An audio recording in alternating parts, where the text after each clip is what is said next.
안녕하십니까. 저는 강남 세브란스 병원 심장내과에 근무하고 있는 윤영원이라고 합니다.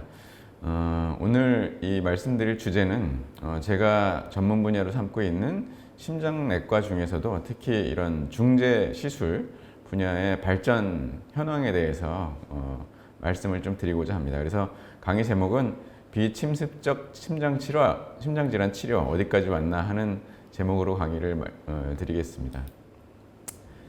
이 그림 보시면 재밌는 그림이죠. 누구든지 다 이 수술하는 거 싫어합니다. 그래서 수술을 한다든지 몸에 크게 이렇게 이 절개를 하고 들어가서 치료하는 거는 다 싫어하죠. 그래서 점차 환자들한테 덜 해를 주고 덜 침습적인 이런 방법들이 고려가 되게 됩니다. 그래서 비침습적 심장 치료 하면은 영어로는 이제 인터벤셔널 카디올로지라고 하는데요.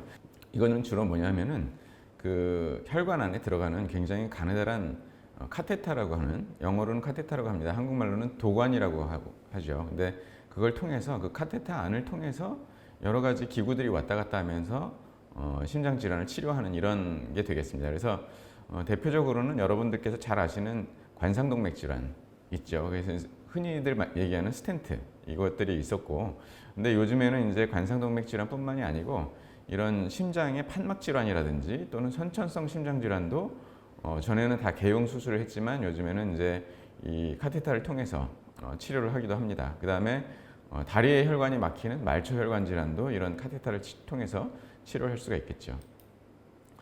심장 그림을 보시면은 심장은 일단 근육 주머니입니다. 전신에 피를 공급하는 근육 주머니인데 심장은 굉장히 자기 주먹보다 조금 더 큰 이 크기이지만 굉장히 복잡한 안에 구조를 가지고 있습니다. 보면은 두 번째 그림에 보시면 여기 이 제가 마우스로 표시하는 이런 이 판막들도 있고요. 그 다음에 심장 근육의 겉으로 이렇게 세 번째 그림에 보시는 대로 혈관이 막 지나다니거든요. 근데 이 혈관을 갖다가 거꾸로 이렇게 들어보면 임금님이 쓰고 있는 관처럼 생겼다, 왕관처럼 생겼다 해가지고 요새 코로나 바이러스가 한창 기승인데 코로나도 역시 왕관이란 뜻이거든요. 그래서 이 코로나리 아터리, 그래서 관상동맥, 관 모양의 동맥이다 해가지고 관상동맥이라고 명명을 하는 이런 혈관이 있습니다.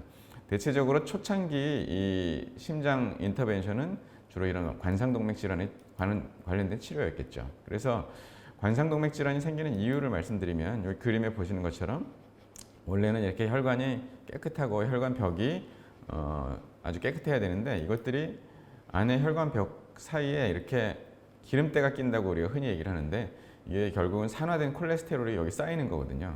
그래서 이 물렁물렁한 기름때 같은 것들이 이렇게 쭉 쌓이는 것들이 점점점 진행이 되면 이건 뭐 한 50% 정도 막힌 거를 보여드리고 있고 이게 더 이렇게 심하게 막히면은 완전히 딱딱하게 굳어지면서 피가 지나다니는 것을 방해를 하게 되죠. 그래서 이런 정도가 혈관이 되면은 이제 이런 스텐트 같은 걸로 치료를 해야 되는 그런 상황이 되는 겁니다. 대부분 여러분들께서 동맥경화라고 잘못 알고 계시는데 동맥경화라고 하는 거는 동맥이 딱딱해진다는 뜻이죠. 근데 그게 아니고 이 혈관에 기름때가 달라붙어서 이렇게 혈관이 좁아지고 막히는 것은 죽상경화라고 하는 게 맞습니다. 근데 죽상경화의 죽은 이 한자 보이시죠? 죽이라고 하는 게 우리가 먹는 죽이 한자더라고요. 그 먹는 죽같이 생겼다. 이게 이제 죽처럼 끈적끈적하고 물렁물렁하다 해가지고 이런 죽 모양의 경화반이 생긴다 해가지고 죽상경화라고 하는 거고요. 이 죽을 라틴어로 이제 아테롬이라고 얘기합니다. 아테롬. 그래서 영어로는 아테로마 이렇게 얘기를 하는 거죠. 그래서 영어와 한자가 해서 죽상경화라고 알고 계시면 되겠습니다. 이러한 그 기계에서 이제 혈관을 통해서 들어가서 관상동맥 조영술을 하고 조영술을 하면서 이런 식으로 혈관 안을 통해서 들어가서 관상동맥 안에까지 이렇게 가느다란 줄을 집어넣고 이런 와이어를 통해서 이제 이런 풍선이 들어가서 풍선이 이런 아테로마 죽상경화반을 갖다가 펼쳐서 넓히고 그 다음에 이런 스텐트라고 하는 금속망을 넣어서 지지를 해주는 이런 것들이 이제 전통적인 스텐트의 방법이 되겠습니다. 그래서 이 PCI라고 하는 것이 요즘 굉장히 흔하게 우리가 치료가 되고 있지만 이게 사실 1970년대 말에 나온 개념입니다. 그래서 1970년대 이전 환자들은 혈관이 하나만 막혔어도 가슴을 열고 막힌 혈관을 이렇게 이어 붙여주는 관상동맥 우회로 수술, 바이패스 수술이라고 하죠. 그거를 다 했었죠. 그러니까 우리가 혈관 막힌 것쯤은 요즘에는 스텐트로 뭐 2개, 3개 집어넣고 해가지고 간단히 치료를 하는데 예전에 1970년대까지만 해도 가슴을 다 열고 치료를 했었죠. 그거를 아시는 분들은 그렇게 많지 않을 겁니다. 여기 보면 이렇게 좁은 혈관을 이렇게 넓혀가지고 보면 동그라미처럼 이렇게 넓혀놓는 이런 시술을 할 수 있는 게 이제 우리가 흔히 얘기하는 스텐트 시술이 되겠습니다.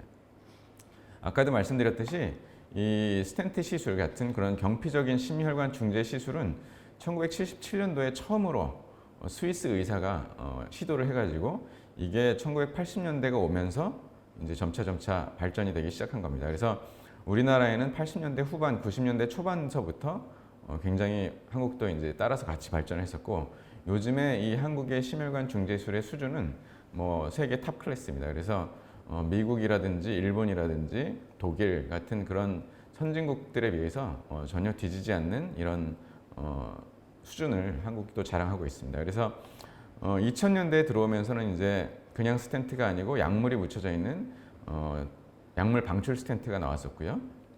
그 다음에는 이제 흡수되는 스텐트까지 나왔습니다. 녹는 스텐트라고 하죠. 환자들이 많이 이렇게 말씀들을 하시는데 요즘에 녹는 스텐트가 있다면서요. 이렇게 말씀을 하시는데 녹는 스텐트가 있었습니다.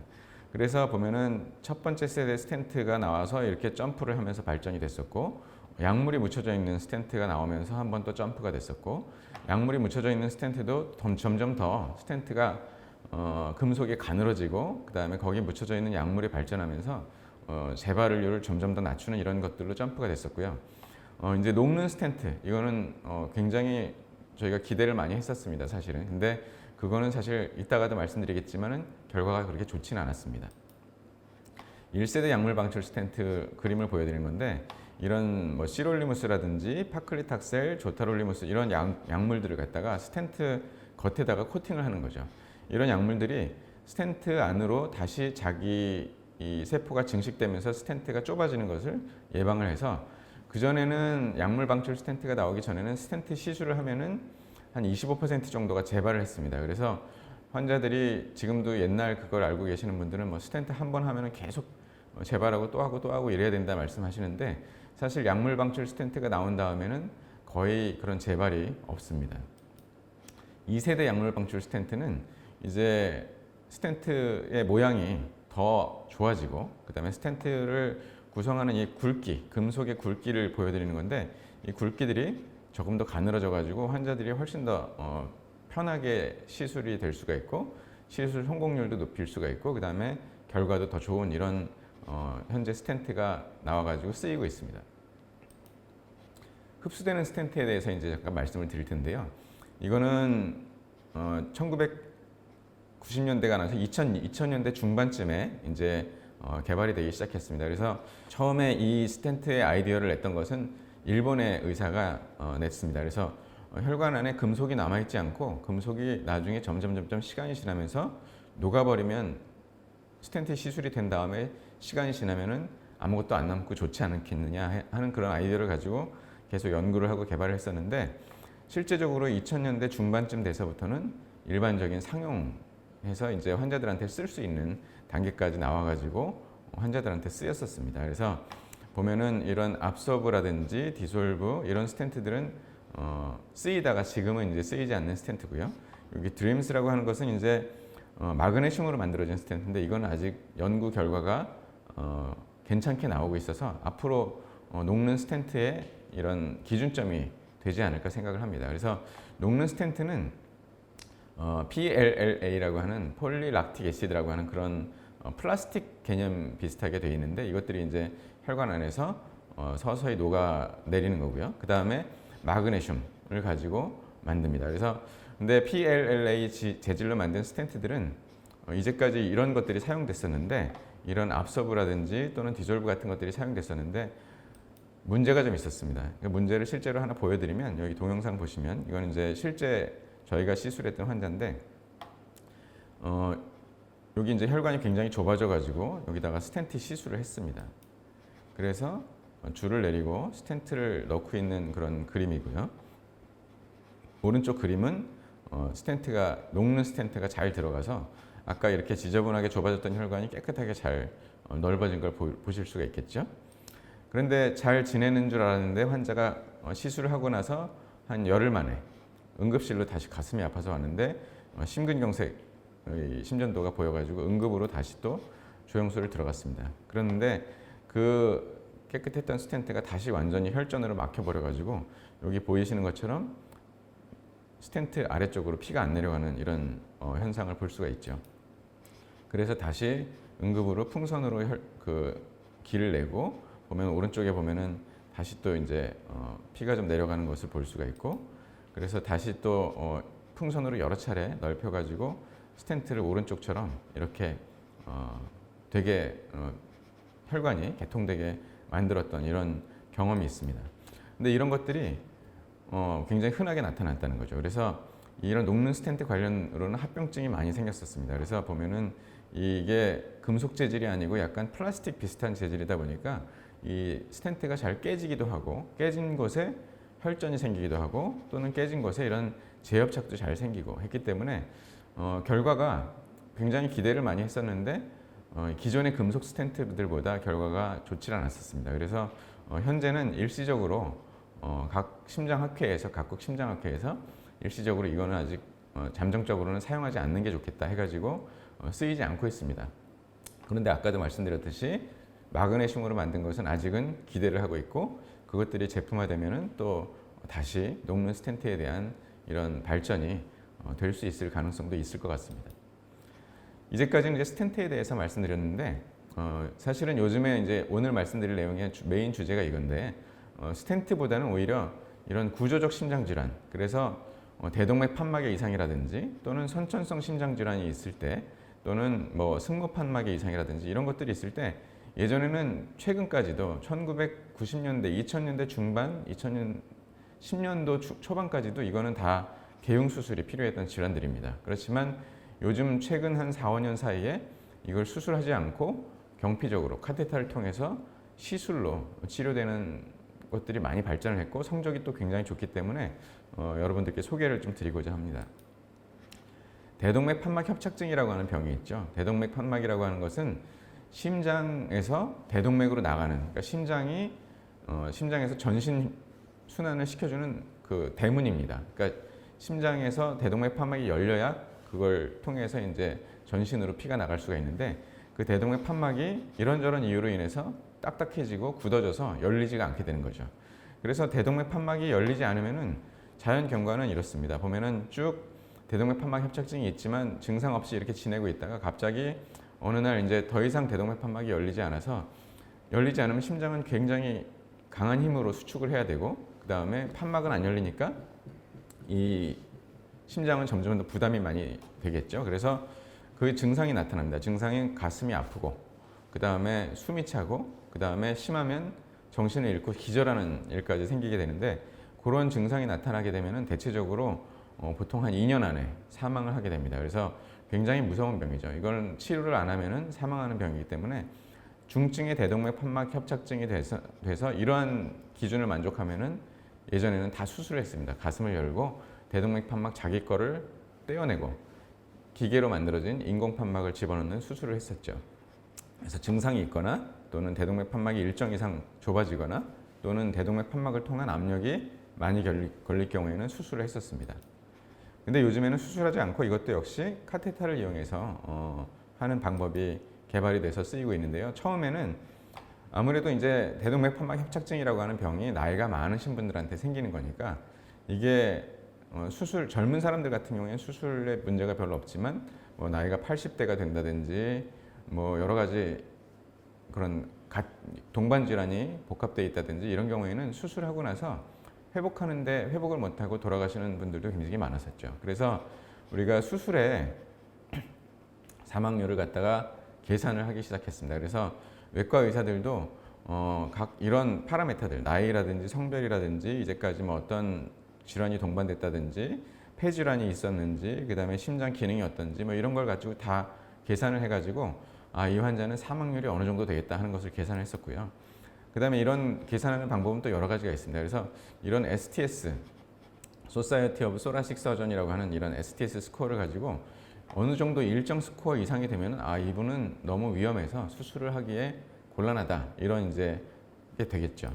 근데 처음에는 이런 탑이라고 하는 것은 이게 가슴을 열고 수술하는 거에 일종의 대체 이런 식으로 수술을 못하는 사람들을 조금 더 연장을 시켜주기 위한 이런 식으로 개념이 시작됐었기 때문에 수술 위험도가 굉장히 많이 높은 사람들한테만 시도가 됐습니다. 그래서 이러한 뭐 STS 프롬 스코어라든지 프레일리티 이런 걸 가지고 굉장히 위험해서 수술하기 어렵다 하면 이제 시도를 했었는데 요즘에는 이 탑이라고 하는 경피적 대동맥 판막 삽입술의 성적이 워낙 좋아지다 보니까 이게 꼭 아주 수술을 못하는 사람들한테만 할 것이 아니고 다른 사람들한테도 이제 많이 시도가 됐습니다. 그래서 시도가 되고 또 성적도 굉장히 좋았기 때문에 요새는 이제 각각의 개인에 따른 이런 위험도를 갖다가 분석을 해서 환자들한테 시술을 하게 됩니다. 그래서 수술적인 치료, 이런 탑이보다는 수술하는 게 좋다 하는 것이 선호될 경우를 말씀을 드리면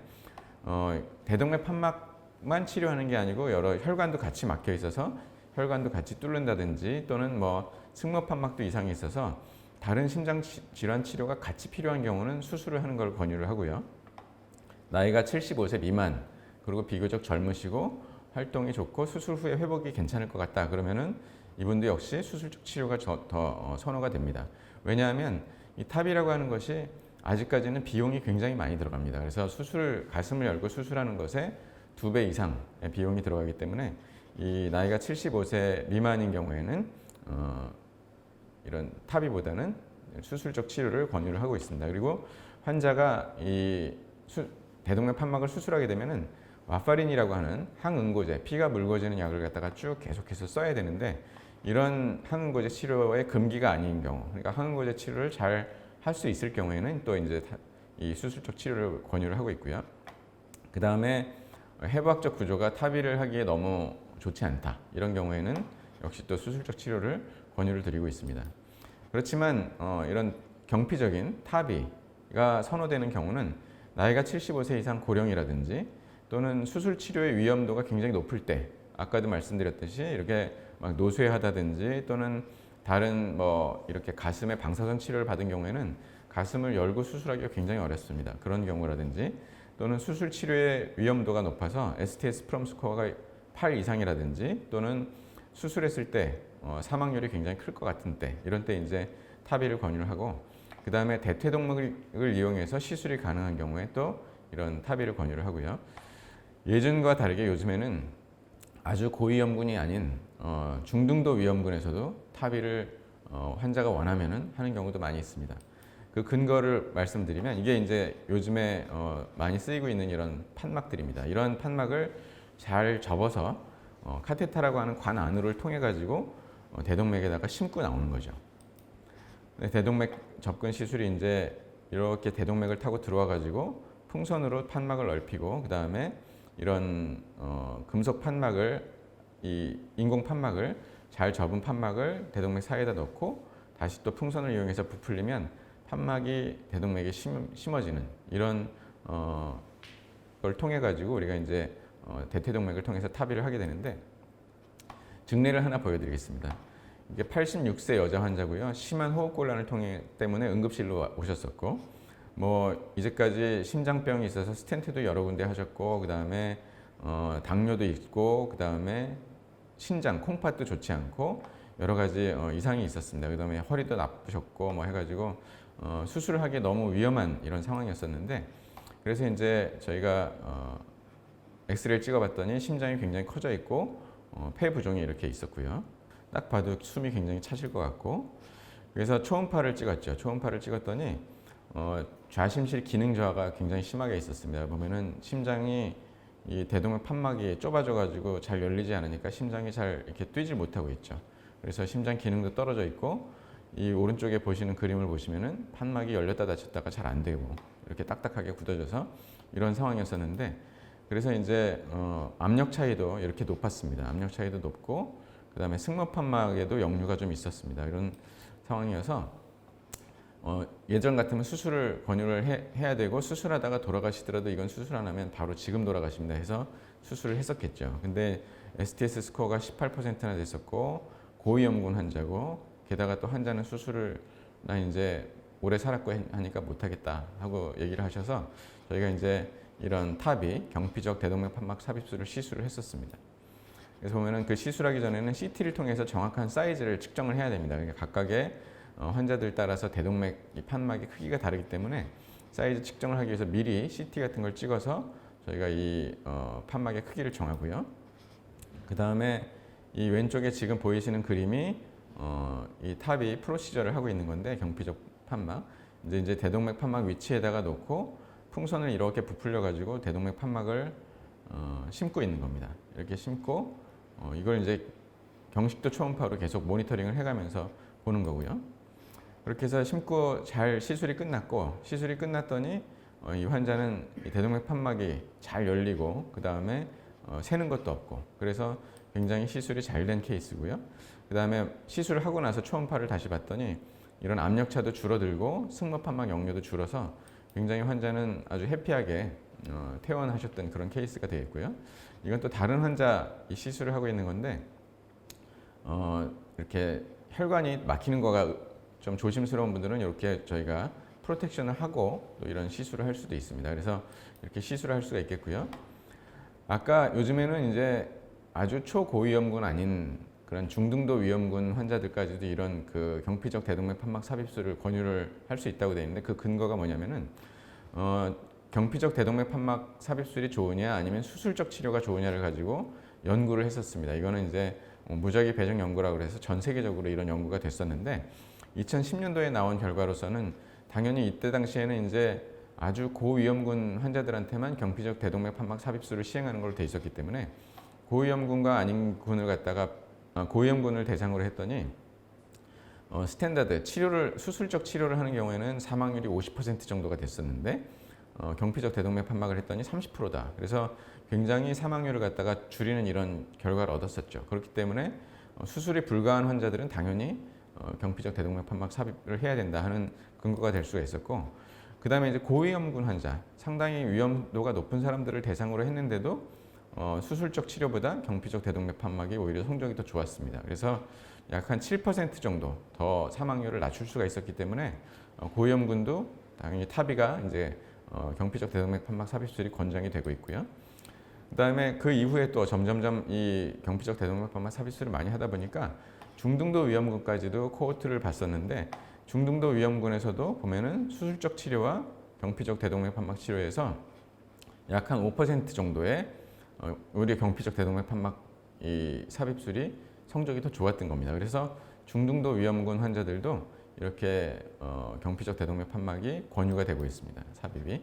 그 다음에 저위험군의 경우에도 분석을 해보면은 카테터를 이용한 경우가 수술하는 것보다 성적이 더 좋고요.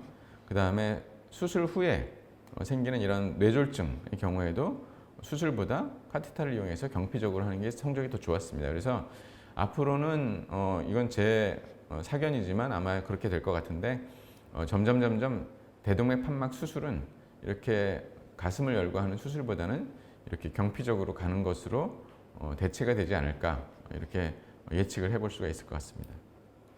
그래서 2017년도에 이런 대동맥 판막 치료 지침에는 굉장히 수술을 못할 정도의 그 수술 위험이 있을 경우에는 당연히 경피적 판막, 그 다음에 수술 위험도가 높은 경우에도 경피적 판막 삽입술, 그 다음에 수술 위험도가 중등도인 경우까지도 경피적 판막 삽입술이 옵션으로 고려가 될 수 있다. 이렇게 지금 얘기를 하고 있는 단계입니다.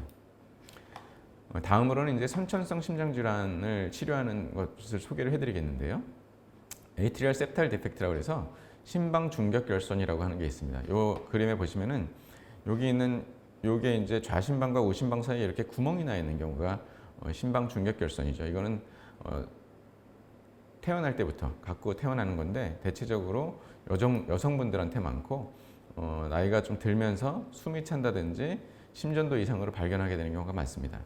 예전에는 이렇게 해서 이 심방 중격결손이 있을 때 QPQS가 1.5 이상, 그래서 그 중격결손이 굉장히 커서 글로 이렇게 나가는 피가 굉장히 많을 때라든지 또는 우심실이 커져 있다든지 또는 이걸로 인해서 환자가 무슨 이런 뇌졸중이 생겼다든지 이런 여러 가지 문제가 생기면 이걸 수술을 해야 됐습니다. 그래서 수술을 할 때는 여기 왼쪽에 보이는 그림처럼 가슴을 열고 이 중격결손을 갖다가 이런 패치 같은 걸 이용해서 이렇게 꿰매서 막아주는 이런 것들이 이제 수술의 방법이었었죠. 근데 요새는 요 밑에 보이시는 그림처럼 바깥에서 이렇게 관을 집어넣고 이 관을 따라서 이런 기구 같은 거를 딱 집어넣어서 심방 중격결손을 딱 막고 나오는 이런 시술이 굉장히 활발하게 시행이 되고 있습니다. 이 보이시는 이 디바이스 이게 이제 기구인데 이 심방 중격결손 여기 구멍이 있는 데다가 이 기구를 갖다가 딱 집어넣고 나오는 거죠. 그래서 여러 가지 모양들의 기구가 개발이 돼서 쓰이고 있고요.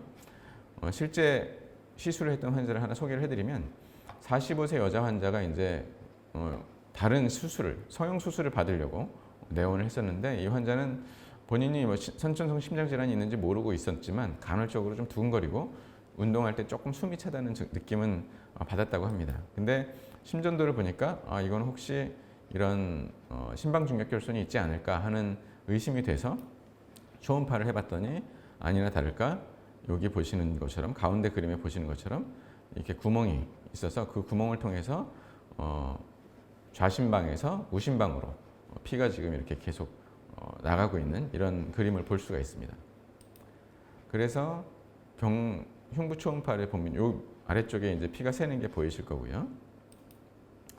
그래서 이제 이 환자를 경식도 초음파를 했습니다. 왜냐하면 심방 중격결손이라든지 이런 심장 안의 구조물을 잘 보기 위해서는 바깥에서 하는 초음파보다는 내시경을 하듯이 이렇게 초음파를 해야지 정확히 볼 수가 있는 경우가 있기 때문에 경식도 초음파를 해서 보면은 아주 이 구멍이 명확하게 보이고 있고 요즘에 경식도 초음파는 굉장히 또 발전해서 이런 3D 리컨스트럭션이 가능합니다. 그래서 3D로 이걸 이렇게 리컨스트럭션을 해가지고 만들어 보면 입체적으로 모양을 이런 식의 구멍이 있는 거를 알 수가 있습니다.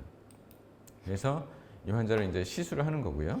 그래서 어떤 정도의 크기의 기구를 집어넣어서 이걸 막아줄 것인가 이제 풍선을 이용해서 저희가 사이즈도 재고 해가지고 준비를 하고 그래서 경식도 초음파를 봐가면서 이런 식으로 디바이스 기구를 집어넣어서 그 구멍 난 것을 메꿔주고요. 오른쪽 보여주시는 그림처럼 다 위치를 잘 잡았다 하면은 이게 나중에 보면 딱 분리가 되고 여기 이렇게 맨 그 디바이스만 심장 안에 남게 되죠. 그래서 구멍을 딱 막고 나오는 겁니다. 그래서 아주 비교적 간단하고 시술 성적도 굉장히 좋습니다. 이 환자가 이제 6개월 뒤에 초음파를 다시 했는데 그 심방 중격결손이 여기 보이는 기구가 보이실 거예요. 하얗게 요거에 막혀가지고 이제 완전히 없어진 거를 알 수가 있죠. 그래서 이런 3D TE 아까도 말씀드렸듯이 그 경식도 초음파를 이용해서 이런 식으로 기구를 집어넣고 나오는 것들을 많이 했었고요. 그 다음에 난원공 개존이라고 하는 것도 역시 시술적으로 치료를 할 수가 있는데 난원공 개존이 뭐냐면은 엄마 뱃속에 있을 때는 누구나 다 이 난원공이 열려 있습니다.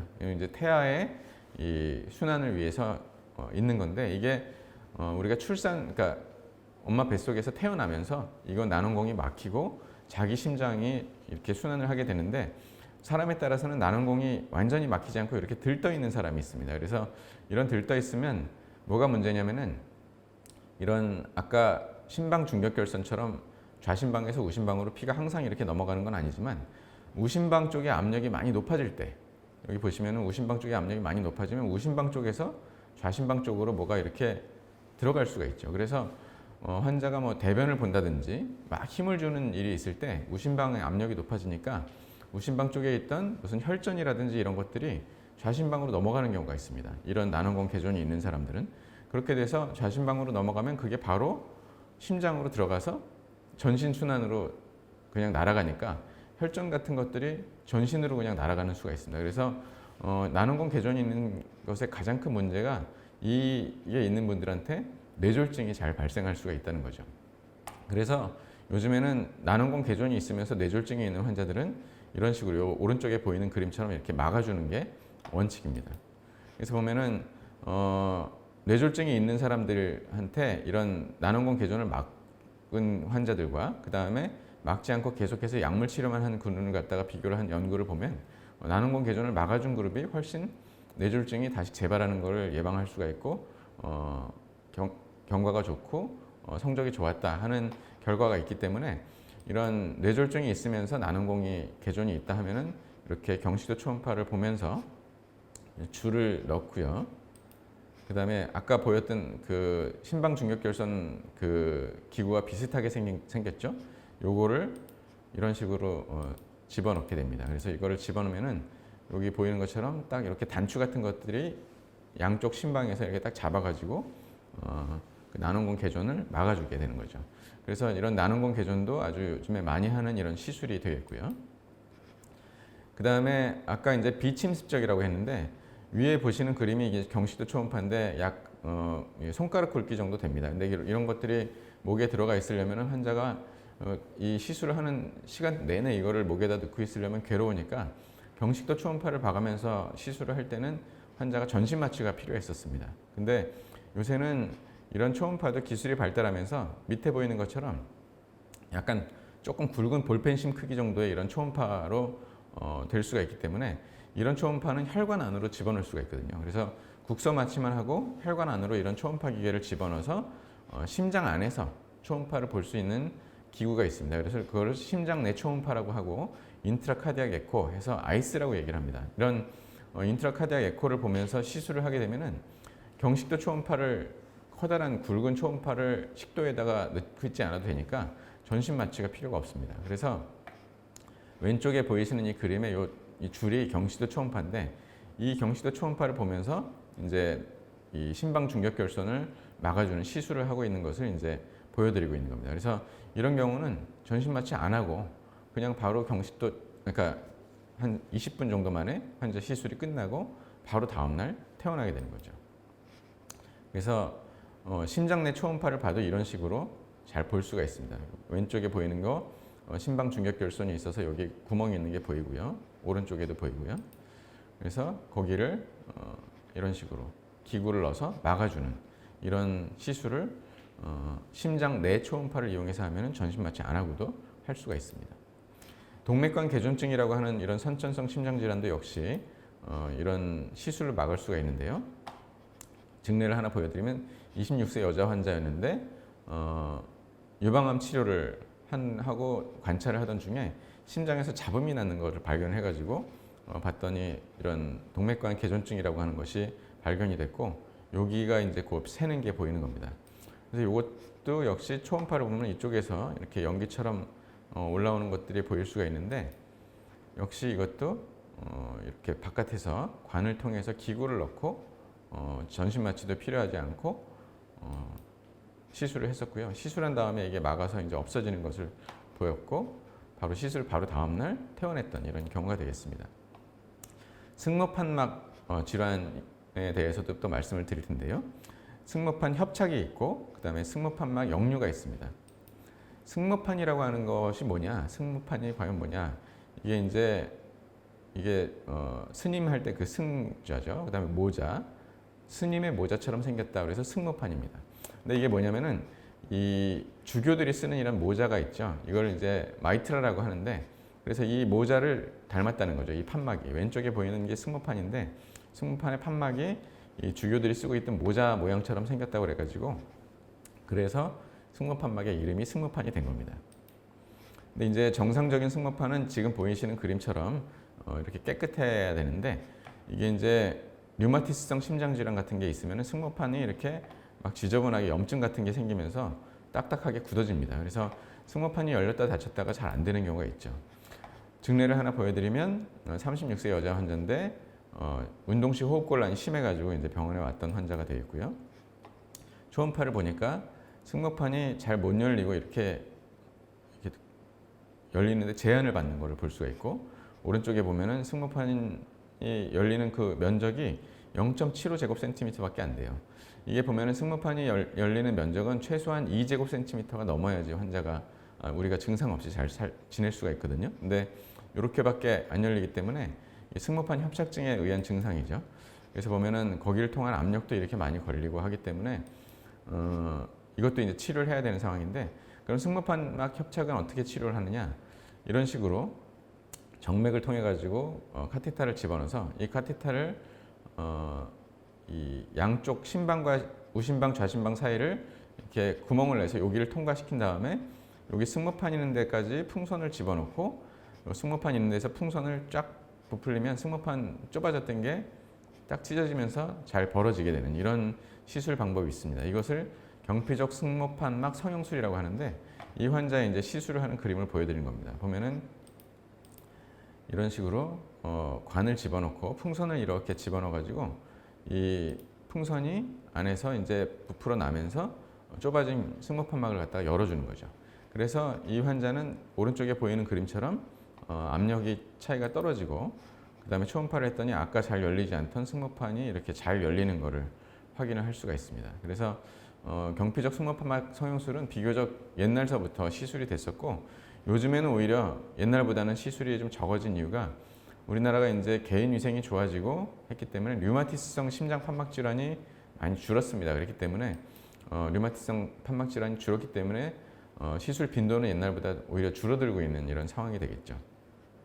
마지막으로 소개드릴 것은 이제 승모판막이 좁아져서 협착이 아닌 역류도 이제 수술을 하지 않고 이런 시술로 할 수 있는 시스템들이 개발이 돼 가지고 쓰이고 있는데요. 이 승모판막이 뒤로 이렇게 잘 닫히다가 거꾸로 이렇게 탁 되면서 승모판막이 뒤로 밀려나면서 승모판막이 새게 되는데 그 새는 것을 가운데를 이렇게 딱 찝어 가지고 이 그림에 보이시는 것처럼 가운데를 딱 찝어서 막아주면은 승모판막이 역류가 되는 것을 갖다가 상당히 막아줄 수가 있거든요. 그게 이제 마이트랄 클립 시스템이라고 하는데 이 영상을 보시면 이렇게 지금 관이 올라와서 정맥을 통해서 들어갑니다. 대정맥을 통해서 들어가가지고 이 대정맥에서 우심방으로 가서 우심방과 좌심방 사이에 아까 심방 중격이라고 하는 게 있죠. 그거를 이렇게 이걸 뚫고 도관을 카테터를 갖다가 좌심방으로 넘긴 다음에 좌심방 쪽에서 이런 마이트라 클립 시스템이라고 하는 그 기구를 집어넣어서 방향을 잘 잡고 지금 보시는 것처럼 이 판막이 역류가 되는 데를 갖다가 이렇게 잘 잡아서 그거를 이 기구를 집어넣어서 판막을 딱 이렇게 찝어줍니다. 찝어주고 역류가 발생하는지 안 하는지를 본 다음에 계속 역류가 발생한다 그러면 그걸 놓고 다른 데를 또 찝고 이렇게 해가지고 최적의 위치가 여기다 할 경우에는 그걸 딱 찝고 그 클립을 딱 놓고 나오는 거죠. 그렇게 되면은 판막이 뒤로 이렇게 밀리면서 새는 것을 막아주게 되죠. 이 그림에 보이시는 것처럼 지금은 이제 비디오를 보시면은 아까 막 이렇게 역류가 됐던 그림이 안 나오는 것을 볼 수가 있습니다. 그래서 이런 것을 이용해서 마이트랄 클립 시스템이라고 하는 것을 이용해서 승모판막 역류의 치료가 되는 것도 경피적으로 수술하지 않고 시술이 가능합니다. 지금 현재로서는 이런 이 마이트랄 클립 시스템은 우리나라에서는 그렇게 많이 활발하게 시술이 되고 있지는 않은데요. 앞으로는 점차 시술 건수도 훨씬 더 많아질 것으로 이렇게 생각이 됩니다. 이제 오늘 결론을 말씀드리면 결론 및 오늘의 요약을 말씀드리겠습니다. 어쨌든 심장 질환은 비침습적인 치료가 아주 눈부시게 발전을 해왔습니다. 그래서 약물 방출 스텐트라든지 또는 경피적인 대동맥 판막 삽입술이라든지 또는 선천성 심장 질환 같은 것에 이런 기구를 이용한 막아주는 것 같은 것들이 아주 최근에 눈부시게 발전했었고요. 이거는 지금도 점차 연구가 진행되고 있고 현재 진행형입니다. 그래서 점점 덜 침습적으로 환자들한테 조금 덜 아프게 그 다음에 회복 기간도 더 짧게 이런 식으로 지금 가고 있고요. 이걸 하기 위해서는 환자의 해부학적 구조가 적절해야 된다.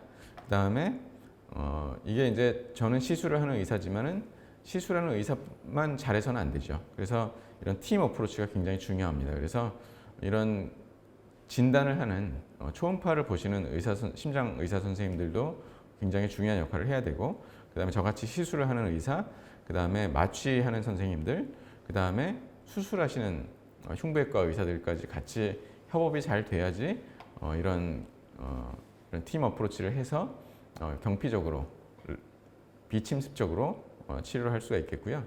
그 다음에 마지막으로 제일 중요한 거는 치료 지침을 준수하는 것이 매우 제일 중요합니다.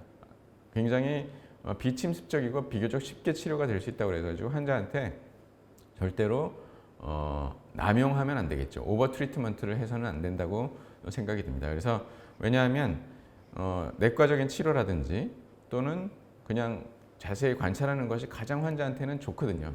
정말 꼭 필요한 치료를 환자가 받아야 되기 때문에 치료 지침을 준수해서 치료하는 것이 가장 중요하다고 말씀드릴 수가 있겠습니다. 예, 여기까지 말씀드리고요. 경청해 주셔서 감사합니다. 지루한 강의가 아니었는지 모르겠습니다. 다음 기회에 또 인사드리겠습니다. 감사합니다.